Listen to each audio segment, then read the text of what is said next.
सादर नमस्कार, सुस्वागतम, अभिनंदन, केम छो, वणकम, आदाबर, सत श्री अकाल, कंबगाड़ी, राम राम, राधे राधे.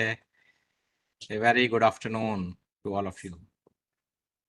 मैं अनिल भारद्वाज आप सभी का पीआरएल के अमृत व्याख्यान के 109वें अध्याय में स्वागत करता हूं, अभिनंदन करता हूं. I, Anil Bharadwaj, very warmly welcome you all for the 109th PRL का अमृत व्याख्यान. We started the PRL Kamrit Vyakhyaan as a part of celebration of PRL's 75 years of establishment. It coincided with Azadi Ka Amrit Mahotsav, and it was meant to celebrate the rich legacy and history of PRL in the area of physics and space sciences, and as a part of tribute to Dr. Vikram Sarabhai, who is the father of Indian space program and the founder of PRL. We completed the 75 episodes of uninterrupted PRL ka Amrit Vyakhyaan, organized every week, every Wednesday at 4 p.m. And after completing 75 episodes, we take the sankalp of organizing every month one PRL ka Amrit Vyakhyaan. So today we are organizing the 109th PRL ka Amrit Vyakhyaan. Today we have yet another very distinguished Vyakhyaan karta with us, Dr. Manish Naja, on 31st of August 2025, Friday evening, and he will be delivering his Vyakhyaan on ground and space-based observations of air pollution and greenhouse gases.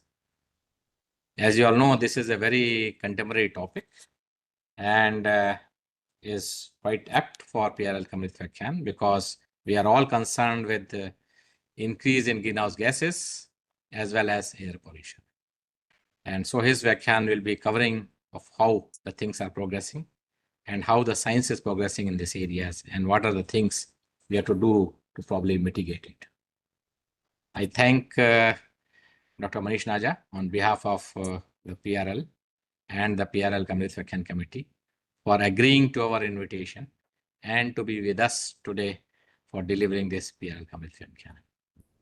I would now request my colleague Professor Pallam Raju to introduce our Vyakhyaan Karta with us, both on the WebEx planner, where we are currently organizing this, as well as those who have joined the PRL's YouTube channel. Over to you, Professor Pallam Raju. Thank you, Professor Bharadwaj, and good afternoon and good evening to all. It is indeed a pleasant duty for me to introduce our speaker for the 109th PRL Kamrit Vyakhyaan, Dr. Manish Kumar Naja, who is at present the director of the Aryabhatta Research Institute of Observational Sciences. That's what we call ARIES, that is in Nainital. Dr. Naja has been a PRL alumni. He started his research career at PRL and as a doctoral student during 92 to 97. Later on, he took on various postdoctoral positions at PRL for a couple of years after finishing his PhD. Then at Jamstec, Yokohama in Japan from 99 to 2005. And later at the National Institute of Environmental Studies in Tsukuba, again Japan, from 2005 to 2006. Later on in that year, he joined ARIES as a scientist, and with his specializations are various topics related to the air quality and climate change, regional air pollution and intercontinental transport, wind profiling using radars, tropospheric studies using satellite data, ground data, balloon-based observations of trace gases, and many other aspects related to the climate and weather. He has been involved in key national and international projects such as TOAR, TOAR, which is basically tropospheric ozone studies of the South Asian Focus Work Group. And he had been a member of the Asia Pacific Network Project, Greenhouse Gas Observing Satellite Project, ISRO GPP, STE and MST Radar Collaborative Research, and so on. Dr. Naja is the co-chair of the Monsoon Asia Oceania Networking Group and served as a steering committee member and of the International Global Atmospheric Chemistry, that is IGAC, and member of the National Academy of Sciences in India. So he has supervised around 12 PhD students and published over 125 papers in peer-reviewed journals. And today he's here online with us to talk on the ground and space-based observations of air pollution and greenhouse gases. And we thank Naja for being online with us and giving this talk on a very appropriate topic. With this brief few words, I invite Dr. Naja to carry on with his talk. Dr. Naja, please.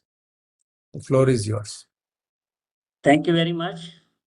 And first, I would like to convey my thanks to Director PRL, Dr. Anil Bharadwaj, and Dean Palam Raju for giving me this opportunity to talk to many of you on this PRL Ka Amrut Vyakhyaan series. So thank you very much. Unfortunately, I am traveling, so of course I don't know the signal and the video may not be good. So let me share my screen and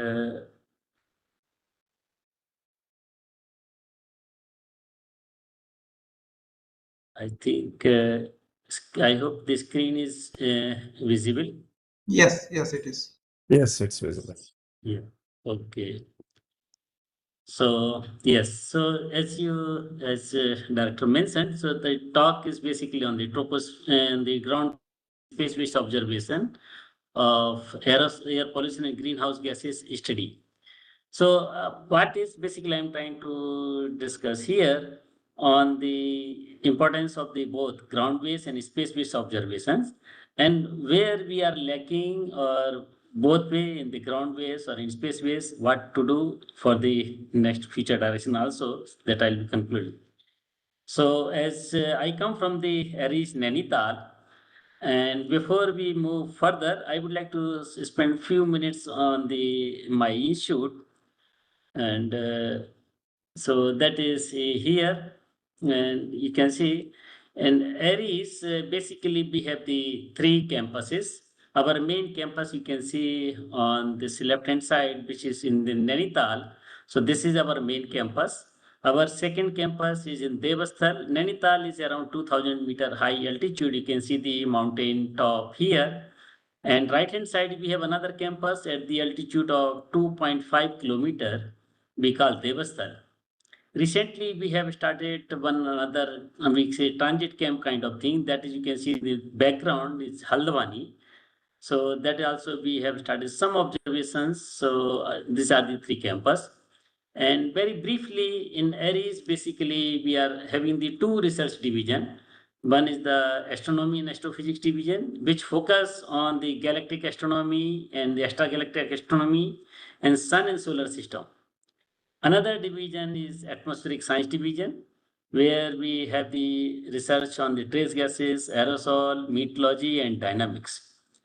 So in all these two divisions, we apart from the observation, which is our as name says, Aries observational sciences. So our main objective is on observation. But apart from the observations, we also the pursue on the modeling and the satellite data analysis. And to support these two research division, we have the very strong engineering division coming from the electronics background, mechanical background, computer background, electrical background, and civil. So they are, I'll say, the backbone of our research team. And as you can see in the picture on the right hand side, there are basically three telescope building are seen. And I will show in that in subsequently. And as Aries is basically comes under the DST Department of Science and Technology, but before it is taken over by DST in 2004, Aries was basically in the state lab, and I would like to go in slightly in the history wise. So Aries basically was set up in the 1954 in the Banaras, and within 1 year time, It moved to the Nainital town in 1955. And that was in Nainital town. And then in 1961, we came in the present campus in Manura Peak, and you can see the different building came, and that is the basically you can see different a small telescope on different size range were set up. So historically, you can see this institute is for the astronomical observation. And if you see here, I'm trying to show the major facility in the astronomy. There are four telescopes are located in our both the campus, and on the left hand side at the bottommost, you can see our oldest telescope, which is called the Sampurnanand telescope, which was set up in 1972. And this is, I will say, the India's largest and the oldest telescope, which is still giving the very scientific output. So that way, and I will say recently we are doing some renovation of this telescope, and we are getting the help from the staff from the PRL who are retired. So that is of course I just wanted to convey the things. Now another telescope we call 1.3, which was installed in the Devasal campus in 2010. And then the one major telescope we call the 3.6 meter Devasal optical telescope. In short, it's called the DOT, and was installed in 2016. And this is, you can say, the Asia's largest optical telescope, which is steerable. There are other telescope which is in the survey mode on the bigger size, but when you see the steerable telescope, so this is the Asia's largest telescope. And another telescope we call the 4-meter liquid mirror telescope, which is instead of the glass mirror, we use the mercury. So this is in the 4-meter size. Now coming this 3.6 dot telescope, it was inaugurated in 2016. It was a joint work with the Belgium. So it was inaugurated by our Honorable Prime Minister Sri Narendra Modi ji on 30th March 2016, remotely from Belgium, and jointly with the Belgium Prime Minister Mr. Charles Michel. And now this is this is another the opportunity I wanted to show the facility in Aries available, because this is the very large telescope. So it has the mirror of around 3.6 meter dia. So this is again the India's largest optical mirror polishing or aluminizing coating facility. And you can see in this what is the effort is made for maintaining this such kind of huge telescope. Now, apart from this, the optical telescope, we have the one solar physics group, and so this is the one the activity which is in collaboration. The well-known the Aditya L1 satellite, which was launched by ISRO, and Aries we are having support cell for this activity. Now, the main mandate of this Aditya L1 support cell is basically to train the people for utilizing the data which is coming from the Aditya L1. So this is basically joint initiative by ISRO, joint from Aries and ISRO. And we can see this Aditya L1 was launched in September 2023. So within 2 years' time, this 11 workshops have been conducted in different institutes. So these workshops are conducted not only in Aries, but different institutes, different universities.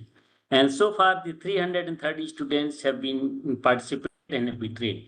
And out of this is another important aspect. The almost 5 to 10% of the student has taken the solar as a research in the career. So that is basically the main motive, and which seems to be successful. The next workshop for this L1 is, you can see, is scheduled in IIT Jammu, and from 22nd to 24th of December of this year. Now, so this was I wanted to convey also the research activity in other department. And if you come to the atmospheric science here, so in Aries, we have the atmospheric science, which deal with the observations from the surface-based, balloon-borne or LiDAR and radar. And if you see on the right corner on the topmost, we have this one ST radar facility. I will be coming subsequently slightly more detail on this. Now we have the observation for the trace gases and the aerosol and meteorology. When we talk on the trace gases, so we have the different online and offline mode, and the gases which are relevant for the ozone. So like CO, NOx, and hydrocarbons. We are also having the observation of greenhouse gases by online and offline both mode and in collaboration with the Japanese group. And apart from these in situ observations, we are having the ground-based spectroscopic observations for the trace gases and aerosol. And this instrument using like the MaxDOS and Pandora. And for the aerosol, we have the diverse set of the instruments like for black carbon, organic carbon, elemental carbon, or aerosol number concentration. And we are trying to expand now this activity. So before we proceed further, I wanted to just again show the importance of this region. And here we are located in the mountain top of the Himalaya. You can focus on the right hand side bottom figure. And this is a pollution level which is basically coming from the Indian region, or not only India region, but from the continental side, they are reaching to the Himalaya. And if you focus on the left hand side top figure, which is basically trying to say how different air mass is coming to this northern part of India. You can see the air mass coming from the marine region, air mass coming from the European or African region, and local pollution is also reaching to this side. And apart from that, we have the biomass burning forest fire in this region, and that you can which is peak in the springtime. So you can see over this region, we have the contribution or the role from the regional emission, biomass burning, long range transport, or the dynamics. And apart from the background process are happening. So this is basically, you can say, the natural laboratory, which is providing the space to understand the different process in atmosphere. And just for the sake of the completion, this my talk, I just wanted to tell you here, like when we talk on air pollution and the greenhouse effect or the climate change, so there are two different aspects. So here on right hand side, you see, I'm trying to show the species which are basically relevant for the air pollution. So these species which are the short-lived species and their concentration of mixing ratio is slightly lower in terms of say mixing ratio, they are in the range of PPT or PPB. So these gases which are mainly of the anthropogenic sources, and they are relevant for the air pollution study. They are basically they playing role in the lower part of the atmosphere in the troposphere. Whereas when you talk on the climate change or the other aspect, there the role comes on the, if you focus on the left hand side, so the role of the other species which are the long-lived and their concentration or mixing ratio is higher. When you talk in the mixing ratio, they are in the range of mostly in the ppm or in few hundreds of ppb. So that is the major difference you can see in these species. Now coming to the one major facility which I was mentioning, this ST radar. And this is the one, the unique facility which was developed, set up at the areas, again in collaboration with the ISRO, where the technology know-how was provided by ISRO Radar Center. And this is for the first time, the radar which is operating at the frequency of 206.5 megahertz, it is installed at the areas and totally indigenously developed the technique. Now, because the main focus or main research for this activity is in the troposphere in lower part of the stratosphere, so that's why the frequency was chosen for this. Now, if you focus here on the right hand side on the top, that's the antenna array at the rooftop of the building, and the antenna of around 588 antenna are installed on the rooftop. And this is again for the first time attempt was made to install such a huge harrow at the rooftop. Now you can see on the first floor of the building or the ceiling of this rooftop, the TR modules are hanging. So this is basically, you can see the active array. That means each TR module is connected with each individual of antenna. And you can see on the left hand side is the radar control room, where the radar is basically operated and the control is taking place. And this is the main mandate of the specification by which we talk. The coverage height from this radar is up to 20 kilometer, and you can see velocity resolution is from 0.01 meter per second to almost 2 meter per second.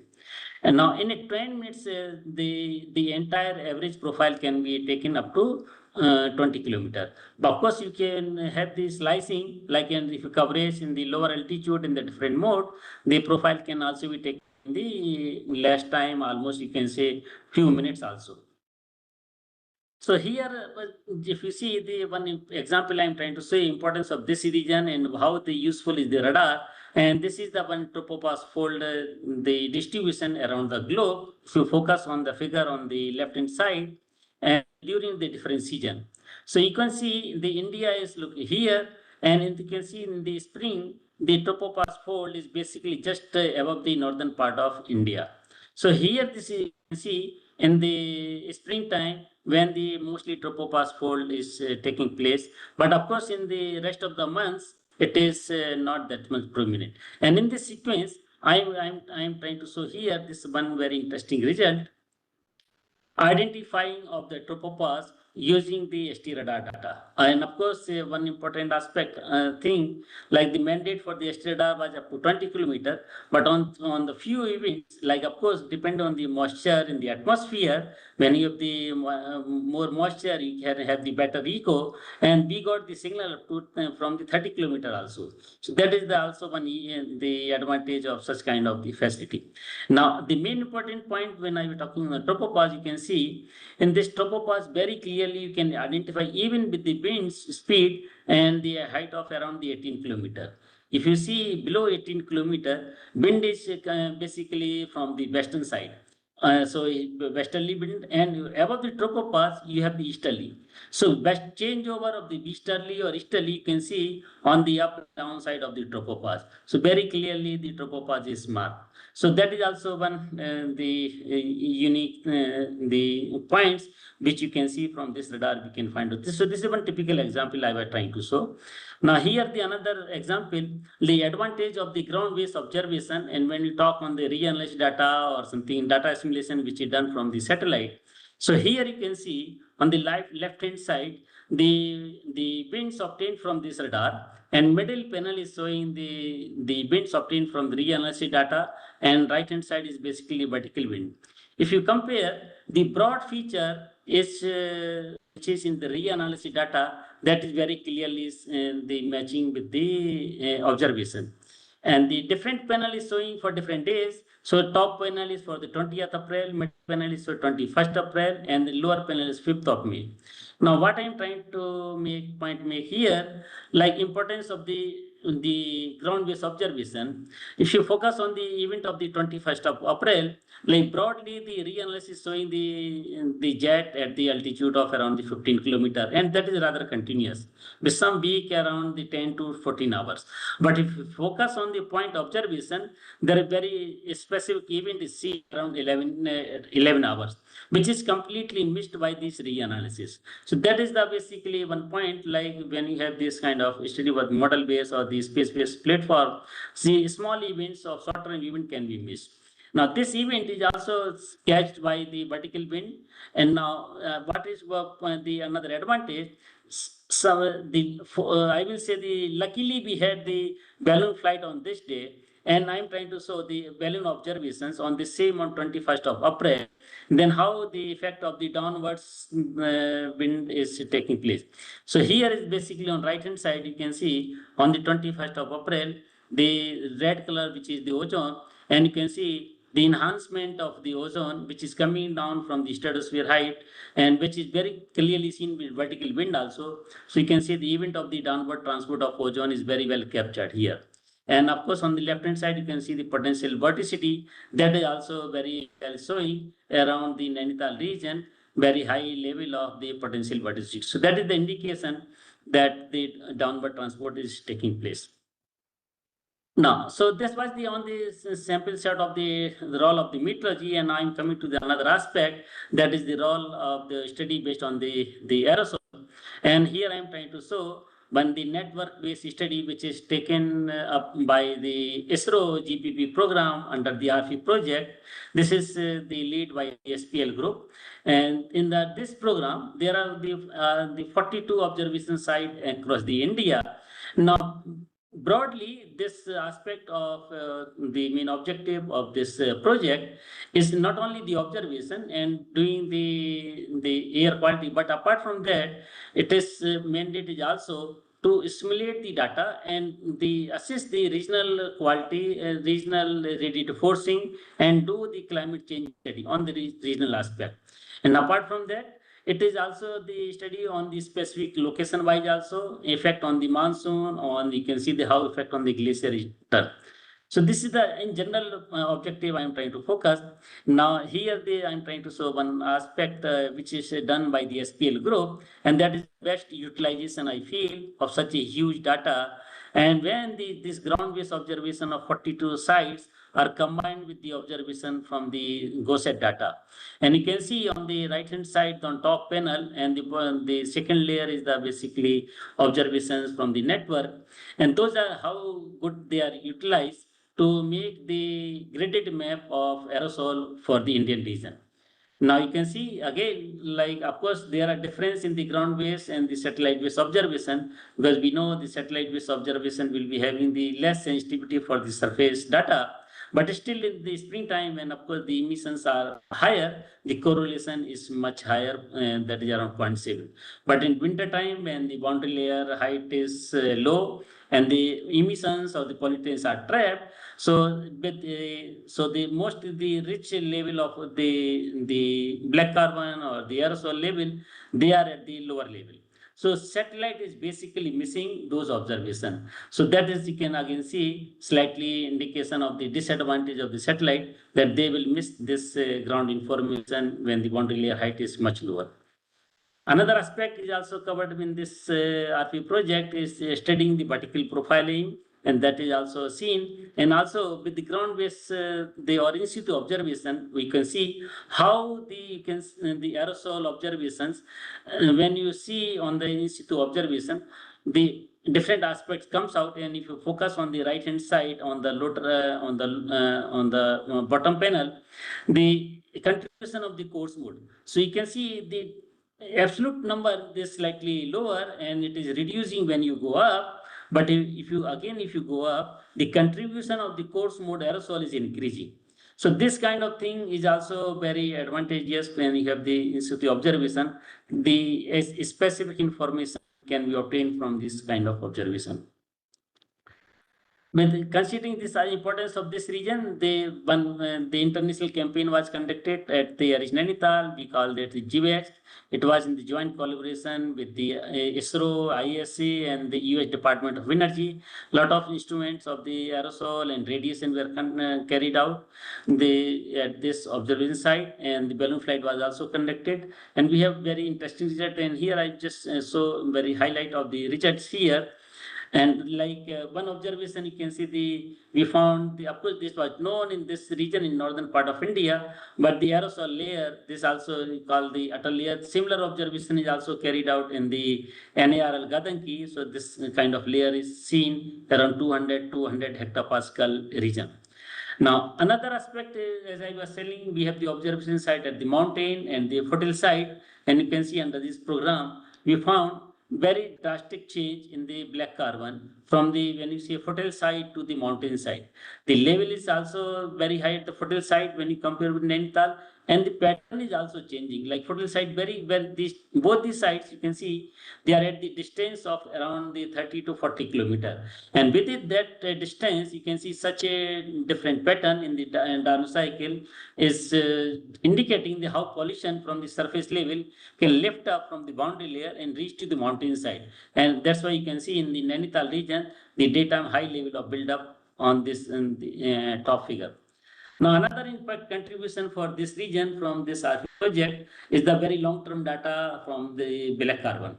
Now, here this long-term data, of course, this is showing the large fluctuation, but main aspect of here, like the difference in the ground-based observation and how the reanalysis or satellite data is differ. The ground-based observation from this mountain region shows slightly decreasing trend in the black carbon, while this the reanalysis data from the which is assimilated from the satellite data also showing slight increase. So that is the one has to see how the importance of the ground-based observation comes in this aspect. Now, another, apart from the aerosol, I am trying to show here another, the network on the trace gas observations, and there also the PRL has the great role to play under the ISRO ETCTM program, which is started in 1991. But here, if you see these trace gas observations, initially in India, started by IMD in 1971. when you have the few observations for the some of the gases like ozone and other gases. But the major turnaround in this observation came when the ISRO ATCTM project started by PRL. And that time there were 18 sites across the India, and apart from that ozone sonde, there are four ozone sonde sites in this network. Now, in addition to this, the CPCB or SAFAR or MAPAN, they are also having the different observation sites in India, and there are almost the 500 sites now presently active under the CPCB for observation of the trace gases. And the SAFAR and MAPAN, which is basically run by the MOES, they are also having almost 100 of the sites. The MAPAN program is basically on the different cities, but SAFAR program is basically focusing on within a city very dense network. And the main mandate, like for the IITM, we have started right now doing for New Delhi, they developing the model which is on the 1 kilometer high resolution, and they are doing the forecast, and they are doing reasonably good on this aspect. So this is basically on which is directly in the having the research and the providing the output for the forecast mode.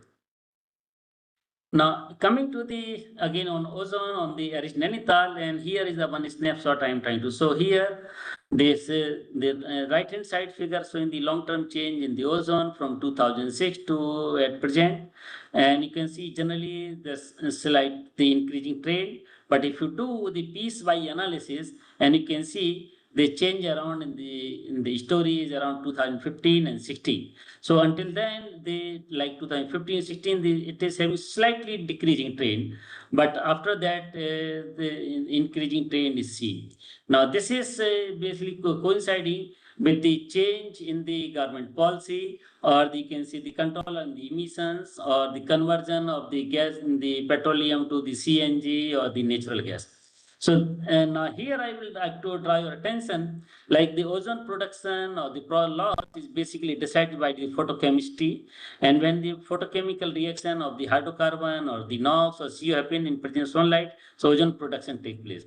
So in this, the major role has to play by the NOx and hydrocarbon. That is, I will again in subsequent slides, I will tell you how it is complication. So basically, I will say, if you see in like after 2015 and 16, because of the change in the emission pattern, this ratio is leading to the more of the ozone production. That is the basic indication we are getting from the remote site at the Nainital. Again, one has to remember, like these are the basically having the influence from the processed air, like the emission which are taking place in the Indo-Gangetic plain, they are reaching to this site. That means air mass is getting processed. So with this process, the ozone production is taking place. Now, if you see slightly more detail on this entire data set of from 2006 to 2023, like the frequency distribution and seasonal variation and diurnal pattern, that is also you can see on the left hand side. So like if you focus on the diurnal side, so very clearly you can see, because you are not having the daytime build up, so that means the ozone production is not happening here at by the in situ photochemical production. It is basically the transport or the process is happening on the route. Now, another aspect which is very important, why we should worry on this air pollution, in particular in ozone, we know the air pollution or the high level of ozone are harmful for the human. There are a lot of publication on this, like human health. But again, this is one aspect, how the high level of ozone can affect on the vegetation. So this experiment is showing the actual farmer field.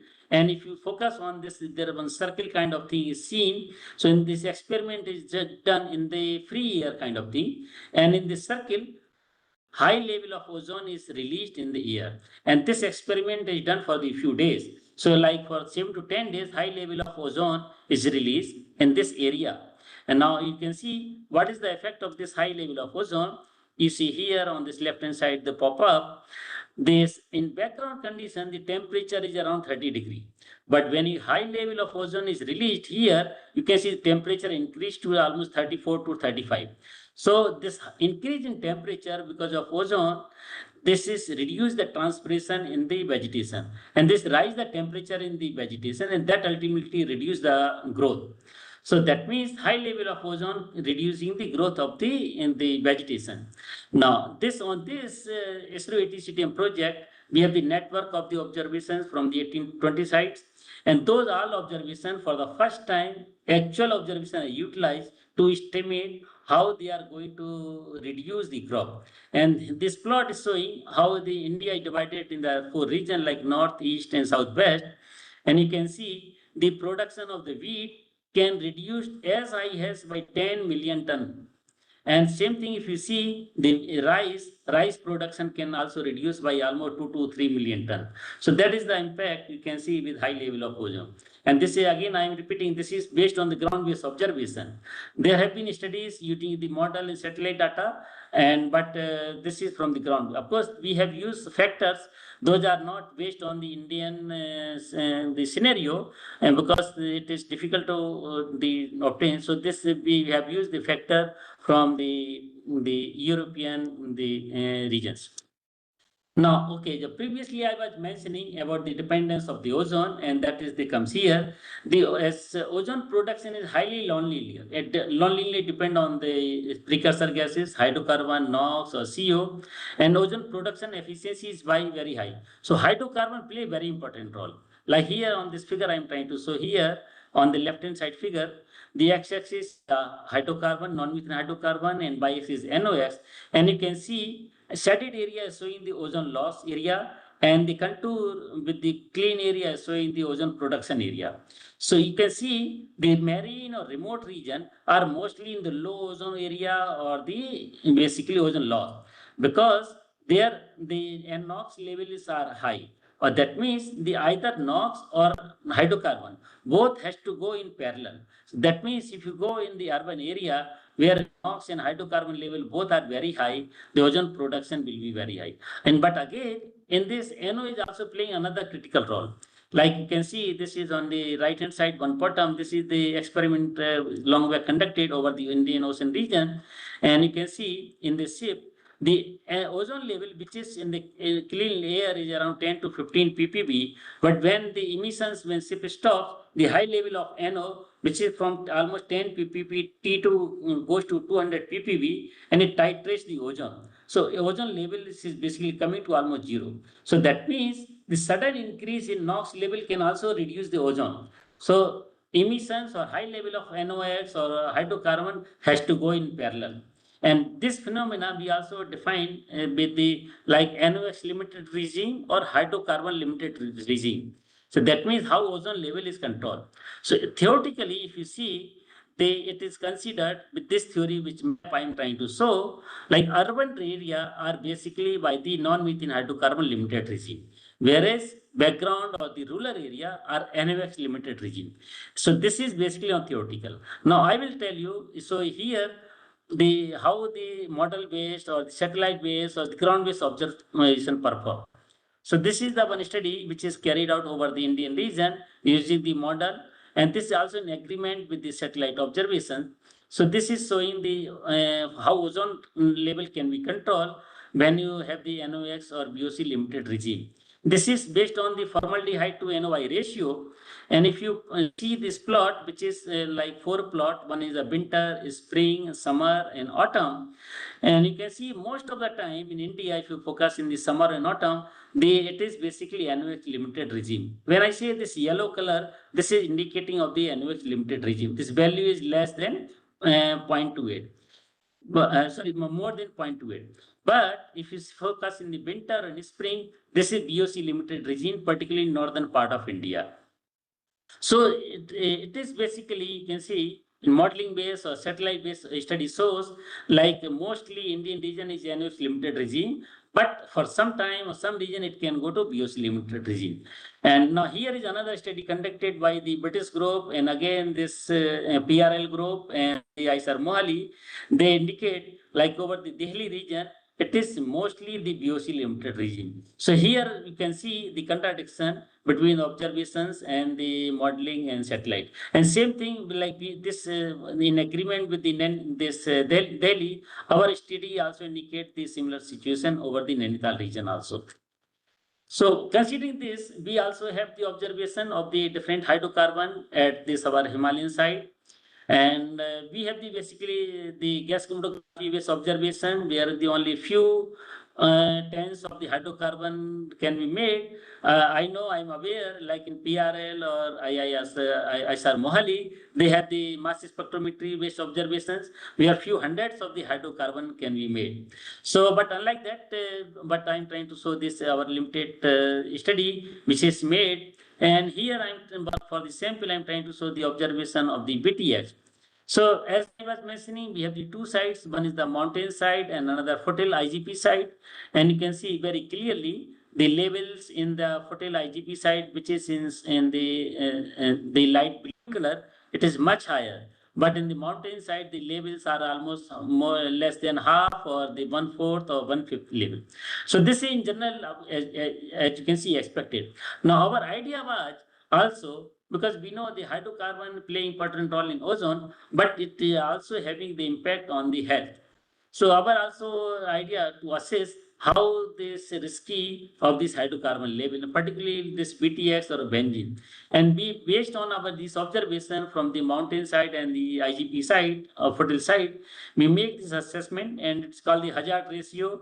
There are two indicators. One is the hazard ratio, another is the lifetime cancer risk called the LCR, and you can see this even the Nainital, the mountain side, they are touching the level of almost the probable risk. The level you can see on the right hand side, and the fertile side they are almost touching the definite level of the risk. Now, considering this very same situation, we thought why don't we do some experiment and the campaign to see the situation what is happening actually in the IGP side in the deeper area like in New Delhi, or again compare with what is happening in the mountain side, further higher mountain, like altitude of around 3000 to 5000 meter. So here is the one campaign we conducted in the last year in winter. This is the mobile campaign when we took the observations of the ozone and the sample collected and analyzed for the different of hydrocarbons. So we went all the way from Nainital to New Delhi, and this campaign was conducted several times, and we divided in the three regions. Like you can see, the one region is the urban region. You can see center part of the New Delhi, and this is the in between R2 region, semi-urban region, which is on the way from fertile region to the New Delhi, and third region is the R3 region, which is basically fertile region. And here you can see on the right hand side different hydrocarbon level, starting from the Himalayan fertile region, green color square, and then blue color, and then urban New Delhi region. So you can see the total of the all the hydrocarbon, they are around the 50 ppb, and that in Delhi area it touches to almost 200 to 300 ppb. So of course it is expected like the level in New Delhi will be higher. But we wanted to again one more important aspect. The composition among these three regions, if you focus on the right hand side bottom, is very highly different. Like here you can see in New Delhi area or urban area, the dominance of the propane or the ethylene, all these species. Whereas in the fertile area, the dominance comes from the acetylene or the trans-butane, all these species. So composition is also very much different. Now again, our main aspect to see the study on the health, and that is the shown here. And you can see hazard ratio and the lifetime cancer risk, they are touching the threshold level. Like focus here in this urban area, the threshold level is almost 1, and you can see these many of the sites, 4-5 sites are crossing this level. Similarly, you can see the lifetime cancer regime, almost the entire urban region is crossing these limits. Now, another surprising thing, the fertile area that is close to the base of the Himalayan region, that is also the touching this level. So that means like the pollution, they are not only impacting this source region, but all the way they are coming to the fertile region and then they impacting. Of course, in the fertile region, you can see on the way, like there are some region where the local biomass burning and other effect that can also contribute to this high risk domain. Now that was in New Delhi region, and then we plan another campaign in the further high region up to altitude of around 3,500 meter, and this is the Mansyari. So we conducted this campaign 2 times, And the campaign was from Nainital to the Munsiari region that you can see on the right hand side. And this campaign also we had the ozone observation and the hydrocarbon. And we found very interesting the result from the Munsiari. If you focus on this panel on the left hand side, like in Nainital, this red color is showing the almost the flat or dip in the ozone. So that means the Nainital site is very clean. But in the Munsiari, you can see slight increase in the enhancement in the ozone in daytime. So that means in the Munsiari region, which is expected to very clean, because you can focus on the right hand side, the slow line is here, and this is very clean side. But you can see the precursor level of pollutant level shows that the ozone production is taking place. Now, another confirmation for such kind of the situation you can see on the bottom side, where we are trying to show the vertical distribution. Of course, this is not from the one-time observation. This is over the time, few years, we conducted the campaign and the vehicle went up and down. So we conducted the profile from the Haldwani region to Munsiari. Now in the bottom panel, you can see different hydrocarbon. And the blue color, like bottom blue color is showing the fertile region Haldwani, and then another triangle in Nainital. But if you go at higher height, at the height of 3,000 to 3,500 Munsiari, and of course here some samples we have collected from Badrinath area. And you can see in this Munsiari, which is at much higher altitude, at the altitude of 3,500 of Badrinath, the hydrocarbon levels are much higher than the Nainital. If you focus here on the benzene, on the right hand side bottom panel, the benzene level is almost 1 or 2 ppb, whereas in Nainital average benzene level is less than 0.5. Same thing like ethyl benzene or toluene, their level in the Badrinath Munsiari area is around 6 to 7 ppb, whereas in Nainital it is around 1 ppb. So that means it is basically the pollution level is very drastically increasing even at remote location. But from where this pollution is coming, that is the topic of study. But what we feel it is basically because of again automobile or the direct transport of the air mass. So here, yeah, this is one picture I'm trying to show here. One of our PhD student who went all the way to Munsiari to collect the sample. And now here you can see the nice photograph on the Panchachuli, which is altitude of 6,900 meter. And the student, he is collecting the sample at this altitude of 3,200 meter. Now this is Munsiari, this is one point is called the Khalia top. And now in this, there is no proper road. So one has to walk almost 4 to 5 kilometers. So he has taken the sampler and walked for 3 to 4 kilometers and then they collected the sample. And of course, for this photograph, he got the one international award also.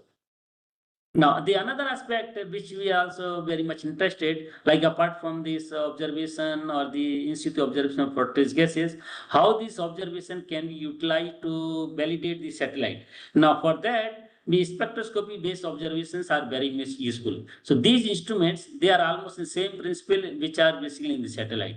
So these, we have the MaxDOS instrument and Pandora installed at the Nainital and the Fertile region, and we try to compare how they compare with the satellite. So again, we have two sets of the instrument. One is installed at the Nainital, another set of instrument which is installed at the Fertile and the Haldwani. Then we try to make analysis, and this has given very unique result, like how the satellite and based observations are biased or they miss the lot of information or provide the biased information. That what I'm trying that you can see from this slide. So these are the observations of the different gases: NO2, SO2, formaldehyde, and glyoxal, like chocho. And on the top panel is basically for the NO2. Second number panel is for SO2. Another third number panel is for formaldehyde, and fourth bottom panel is for the glyoxal or chocho. And here, green line is showing the ground-based observation of the MaxDOS of the vertical column density. And the right panel is for the GOM satellite comparison, and the left panel is for tropomy observation. Now here you can see, broadly if you focus, the MaxDOS observation, which is in the green circle, they are having the higher value than the satellite-based observation. Or in another different term, of course, the monthly variation in agreement, but in another term, you can see the satellite-based observations are lower, and that is they are basically negative biased. Now, for glyoxal story is different. And that I will tell it differently. But here, if you focus on NO2, SO2, and the formaldehyde, the satellite-based observations are negative biased. Now, why it is happening? Because this is the fertile side, and so the satellite are basically missing the information on the boundary layer, and because that means the satellite is not very much sensitive for the lowermost layer of the atmosphere, and that's why the levels are much lower.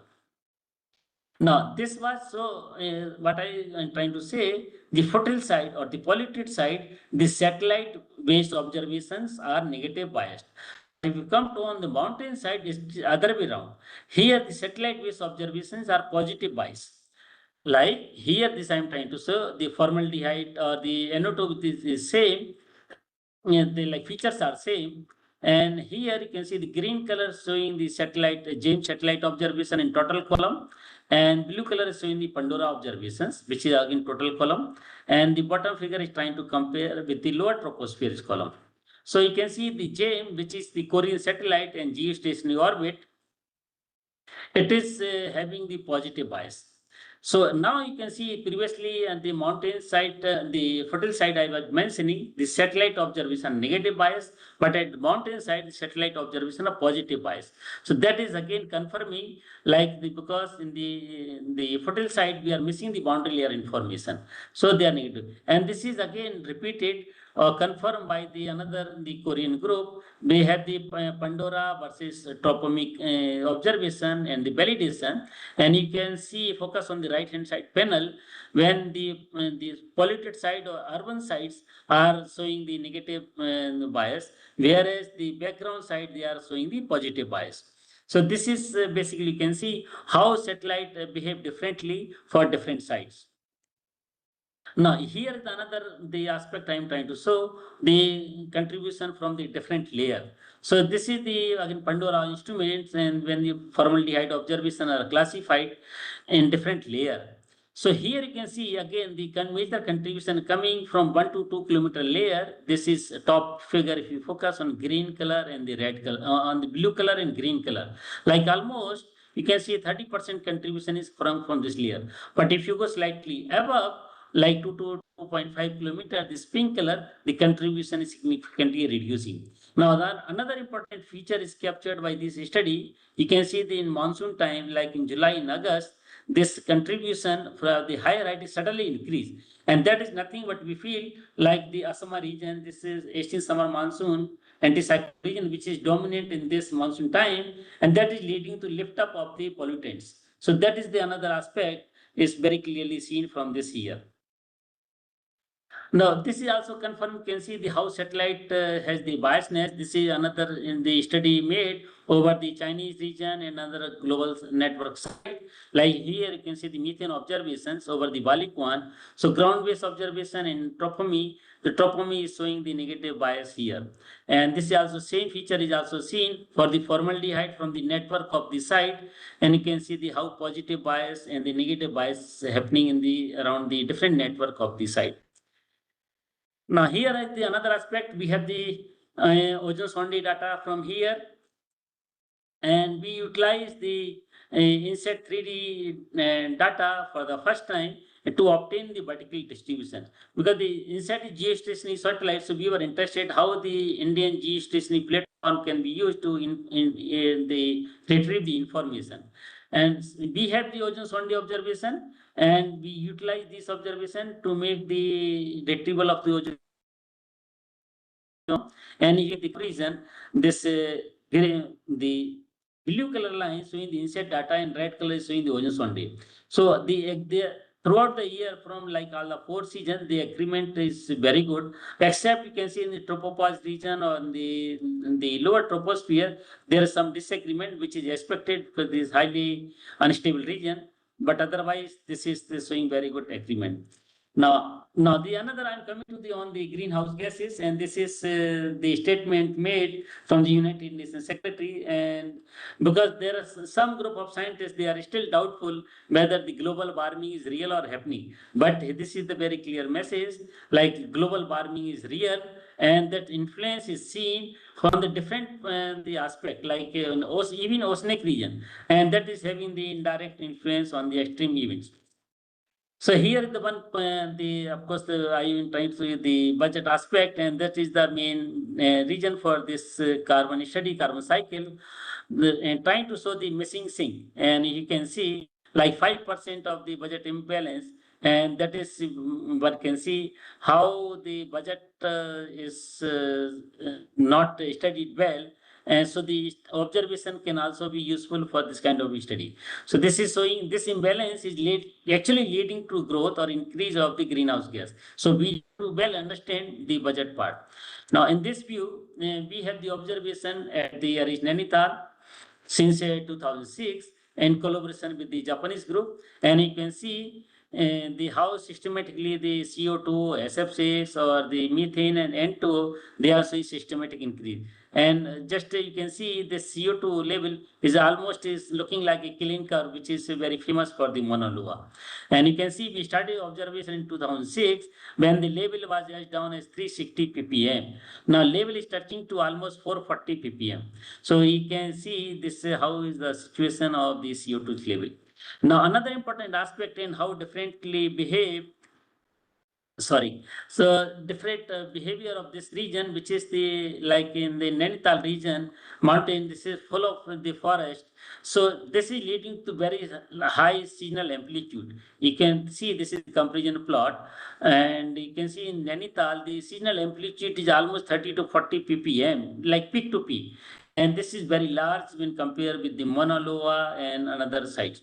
And this is basically because of the biospheric process, which is very densely taking place here. Now here the another aspect which I am trying to show how this the satellite can be also used to get the very important information. This is the work done by the NASA group, and this is OCO data satellite, which is for the very popular satellite for the CO2 observation, and they have used to identify the footprint or the image from the very hot spot of the power plant. And this is on the left hand side. You can see when the observation retrieve along the path and along this power plant, you can see very high level of the CO2. Same thing, middle panel, you can see how the enhancement in CO2 is seen of around the 415 ppm. But if you go around and before or after, the levels are coming to a background. So this is the one nice example how satellite can also be used for have such a nice retrieval of information. So depending on your retrieval algorithm and the behavior, you can have this such a very useful information. So I'm coming to the concluding slide here. This is like basically I'm trying to impact like there are a lot of space satellite based observation are available over the globe, including India. But over the Indian region, we are missing the information on the temporal resolution. So we don't have any satellite which can provide the high scale or the high resolution down cycle over the Indian region. Now, why I'm telling this, if you can focus on this slide, there are geostationary orbit satellite like USA is having the tempo, where European having the central info, and the Korean satellite like JAME, which is focused on the Korea region, they are providing the basically very nice Darwin cycle, and they are basically providing hourly data. Of course, you can see here the JAME having some coverage over the Indian region, but this is basically you can see the coverage only for 1 or 2 hours. So you are not having any satellite which is can provide the very nice Darwin cycle or Darwin observation over the Indian region. So with this, I would like to conclude here. Like one can see, the central Himalayan region is very nice natural laboratory, but if you see in the future wise, we need to have the strengthen our capability on the retrieval or the analysis of data from space-borne sensor. Of course, we are doing the lot of analysis from satellite, but we are still the lacking behind on the developing our own algorithm or retrieval of the satellite on the data. And there is again need of the geostationary orbit based observation, and we have the I think platform and the inset with us, and that can be utilized like I showed how the vertical of ozone can be retrieved using very limited number of channel. So there is high potential in this can be utilized for the obtaining the high resolution temporal data from the over the Indian region. Of course, with the satellite, one has to have the dedicated ground-based observation. That is very essential, as I have shown. Like there is strong biasness in the satellite data, and those are very specific or very, I will say, the random in the sense positive bias and negative bias, depending on the reason, depending on the time. There can be both. So one has to be very careful in this analysis. So with this, I would like to thank you. And when we talk, maybe in background, I would like to run this one movie. This is basically called the carbon tracker. Is historically it's developed by the NOAA and different network of site. And you can see on the right hand side, this is the starting from 1979. Of course, it will go backward also, but number of side you can see on left hand side, you can see the how CO2 level is changing with time and with the northern hemisphere and southern hemisphere. So with this, I think let us play this in background and we can Uncle, so we can have some question or what? Yeah, so thank you, Dr. Naja, for very interesting PRL ka Amrut Vyakhyaan. And you very nicely summarized all the research work being carried out at ARIS and also the future prospects of these studies. So it's time that our audience would like to interact with you directly. So I invite our audience who have joined through this channel, WebEx, to interact with our speaker, Dr. Naja. So please, you can raise your hand so that I can take those questions and you can directly interact. Should I stop this hearing or let it run in the background? I think let it be there. So Okay. because yeah, so I do not Yeah. know Okay. how long this video Yeah. is. In just few minutes. Just few minutes. Only two to 3 minutes. But So we can. we can continue the question. Okay, so I have already invited, so please raise your hands. So meanwhile, I can ask one question to Yeah. you. Okay. So yeah, so as you mentioned that an important aspect that when the ozone level is high and when it interacts with the crop leaf, so it's kind of stops the transpiration and because of raises the temperature. So this could have also feedback effect in terms of biogenic emissions coming because Yes. biogenic emission is strongly depends on the temperature. So Yes. and you know it is again a precursor of ozone. So ozone So level increases, ozone level VOC again. level will increase or Yeah. hydrocarbon level or yeah. So what is the significance of that in terms of feedback if it is Yeah. happening at the broader level? Yeah, I think yeah, very important question that way. Like but again, if you see the ozone production and mechanism, it depends very highly non-linear behavior of the hydrocarbon and NOx. So if little bit increase in the BOC, but how it is going to impact, that is the topic of study. But people have seen like actual the deteriorating in the leaf quality also, right? So that means it Yes. is having the direct impact on the reduction of the crop growth. So that I am telling on the point of the crop growth. But in case of ozone level, it is going to again have the positive feedback. It may further enhance. That is my my feeling, because the BOC level will increase because of high temperature. Yeah, so I think such aspects should also be considered in Yeah, I model agree. also. Yeah, right. But this is very important aspect, like the increase in BOC level because of this. Yeah, so I can see some. Yeah, Dr. Professor Somsan. Yes, please interact. Yeah, yes, Maniji, that truly comprehensive talk, and it summarizes, you can say, a lot of atmospheric science work, which is a very significant work which has been done at Nainital. Just a very small this thing, this CO2 observations. These are from Devasthal or from Manora Peak? Since last, Yeah, I think. yeah. These are from Devasthan, from Manura Peak. These are from Manora Peak. Okay. Manura Peak. Yeah. Acha, acha. So then at both the places not there, only Yeah. that. No. Yeah. I think Only it will but be good if at both the places is any difference. Then that just what I thought is very interesting because I yeah. think Right. it is the longest record in that Himalayan region.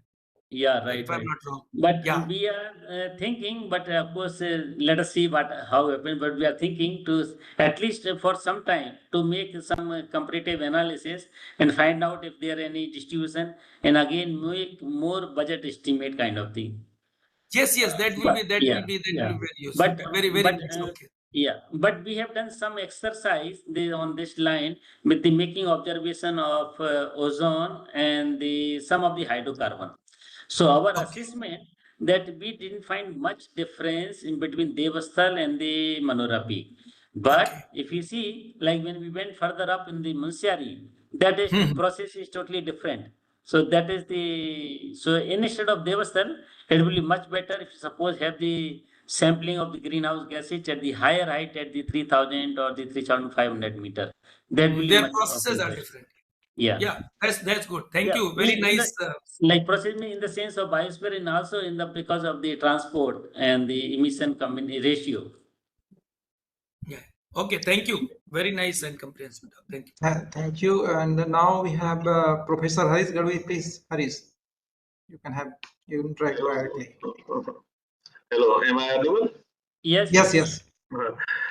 Good evening, Professor Naja, and very interesting talk. One of the very interesting result I found was that this decreasing trend in black carbon particles. So, is there any follow-up studies onto that, or what is the reason for this decrease, or is there a like overall change in single staining albedo of aerosols, or this is just for black carbon? Yeah, this is just for the black carbon, and of course we are still struggling to define the actual region. And we are, of course, we have started some observation of the elemental carbon and orbital carbon. So now we are trying to make the source assessment on this direction of the fewest data. So we will know on that aspect and whether it is because of the some change in emissions in the surrounding region that is contributing the reduction, or whether means like whether this is real increase or some change in the chemistry that may also take place. So we are yet to find out. But this is decreasing trend we have seen in other region or the other study also But on the cleaner side. so you have like black carbon that has a decreasing trend, and for ozone, for recent years, it has an increasing trend. So if you put together, I mean, you are ascribing that ozone is mostly because of transport. So would this be the like locally this decrease in the black Yeah, carbon, or this no, is no. In case of ozone, it is slightly complicated, as I was mentioning, because of the hydrocarbon and NOx thing. So how their ratio is changing. So what is we are suspecting because of the like change in the guidelines, like converging from the petroleum or diesel to like natural gas or CNG, whether that is having the impact. So that is having the changing the ozone production regime from like NOx to BOC limited regime. So that is our suspect. And also one complication here, because we are not in the source region, we are away from the source.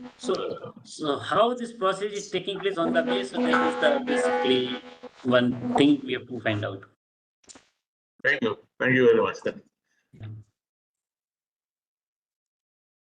So, uh, so if you have we have anybody else, if you cannot invite you, then you can always directly interact with Dr. Naja. So, if I cannot see any questions. Yeah. So if there are no other questions, I have one more question. Then. Yeah. Please, please.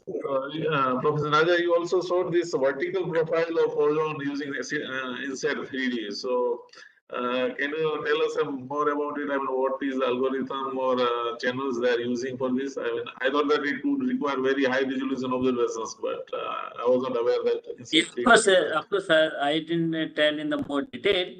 As you know, the inside there are very limited number of channel. So I will say the credit goes to SAC. We did this work in the collaboration in the SAC, the Prateek Thaplial and other group. So they have the basically algorithm and develop. So this is not, I will say, the on in Aries we did. It is the SAC group we got the help on this algorithm. Thank you. So, I think we don't have questions. So meanwhile, can I ask one more question? Yes, yes. So also not only in northern part of India, but also in central part, that is revealed from the balloon-borne study that there is just a layer of pollutants at certain height. Yeah. So in addition to sources, what are the dynamical factors which sustains the existence of this layer of pollutants, which also consist of black carbon? So if you see, like there are again, like you can group this layer in the two region. One layer which we see around say 4 to 5 kilometer. That and also one layer which we again see the atoll, which is around the 15 to maybe slightly lower region around the 12 to 14 kilometer. So those is Okay. basically again called atoll layer. That is you can see from northern region to again goes to the south, like the observation in the Tirupati and ARL. They also found this kind of or in the Hyderabad, this Yes. layer. So that is Yes. basically again because of the jet, and which is basically more strong in the autumn time, or we start build up in the autumn time and continue until early springtime. So that is consistent, and that is the basically main region. At the lower layer, which is I was mentioning around 3 to 5 kilometer, that is mainly on the local region, and again depending on the temperature where these pollutants are getting trapped.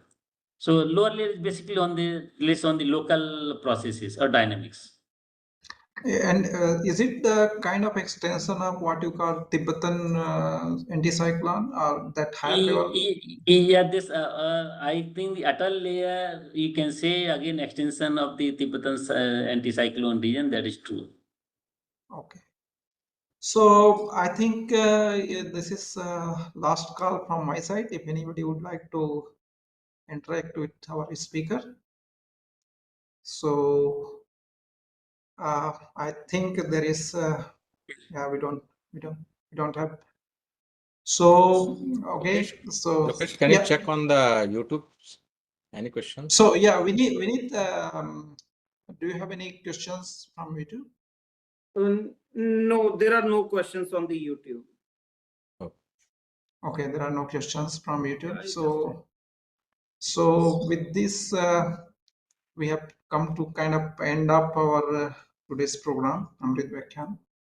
So to conclude, I would request my colleague Dr. Vinit Goswami to present the vote of thanks and conclude the session.